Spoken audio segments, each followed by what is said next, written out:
नमस्कार, दीपाली पाटीलच्या village life Alibag YouTube चॅनलमध्ये तुमचं स्वागत आहे। आज आपण दाणे भाजणार आहोत। बघा, ही समुद्रावरची मी वाळू आणलेली आहे। ती ओली आहे जरा, तिला आपण गरम करून सुकवूया।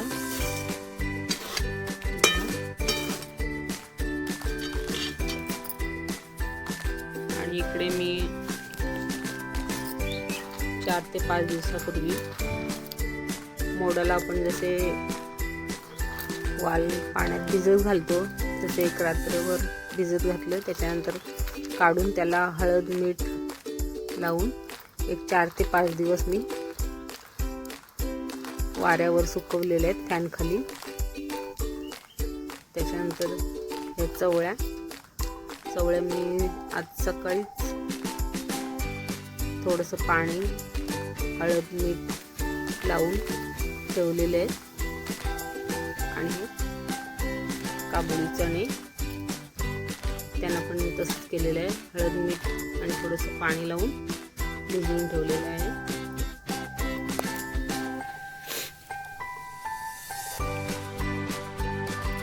हे सर्व दाणे भाजून झाल्यानंतर मी आपली पुरणाची जाळी असते, पुरणपोळ्यांची पुरण वाटायची जाळी असते ती घेतलेली आहे। त्याच्यात ते दाणे भाजल्यानंतर चालवल्यानंतर मग आपल्याला दाणे भेटतात।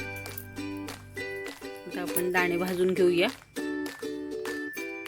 ही जी गरम केलेली वाळू आहे ती आपण आता पुरणाच्या जाळीत चालवून घेऊया, कारण की त्याच्यात मोठे खडे वगैरे असू शकतात। वाळू आता चांगली गरम झालेली आहे। आता आपण पहिल्यांदा चालवून घेऊया तिला।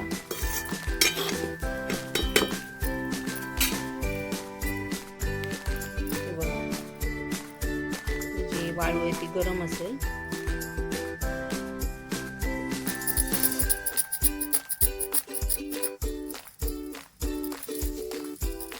हे बघा, हे असे जाड कण निघतात, ते पहिल्यांदा काढून टाकूया आपण, म्हणजे आपल्या दाण्यांमध्ये ते जाडपण येत नाही।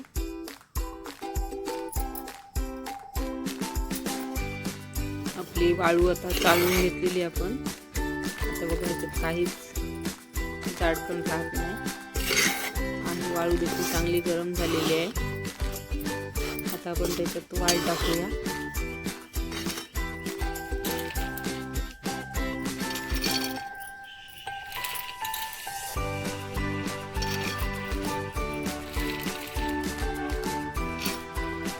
थोडे करून टाकायचे, म्हणजे चांगले भाजले जातात ते।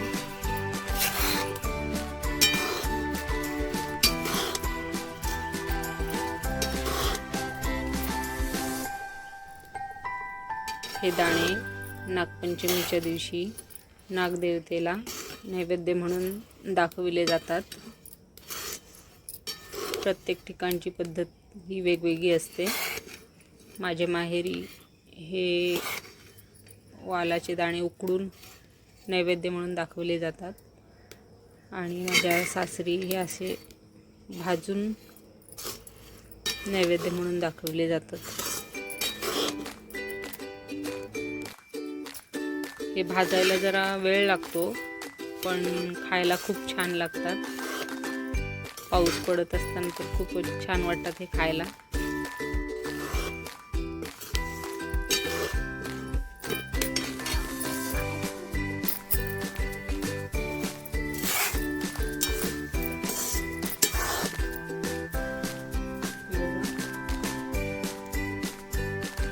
आपले दाणे आता फुलत चाललेले आहेत, चांगले भाजून चाललेले आहेत। आपले दाणे आता भाजलेले आहेत, हे बघा। अशाच प्रकारे आपण चवळी देखील भाजून घेणार आहोत। अशाच प्रकारे आपण आता चणे देखील भाजून घेणार आहोत। सर्व दाणे भाजून झालेले आहेत।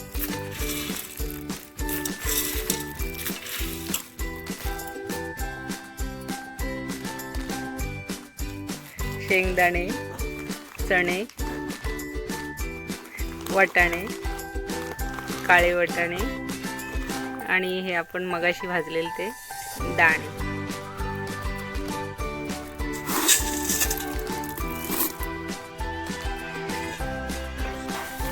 अशा प्रकारे चणे, वाटाणे, शेंगदाणे, काळे वाटाणे, वाल, चवळी हे सगळं मिक्स करून सगळ्यांच्या घरी सण म्हणून वाटले जातात.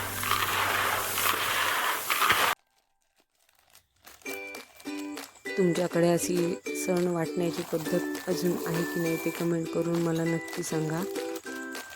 तसेच माझा व्हिडिओ आवडल्यास व्हिडिओ लाईक करा, कमेंट करा, शेअर करा, चॅनलला सबस्क्राईब करा, तसेच बेल आयकॉनला क्लिक करा म्हणजे असेच नवनवीन व्हिडिओ तुम्हाला पाहता येतील.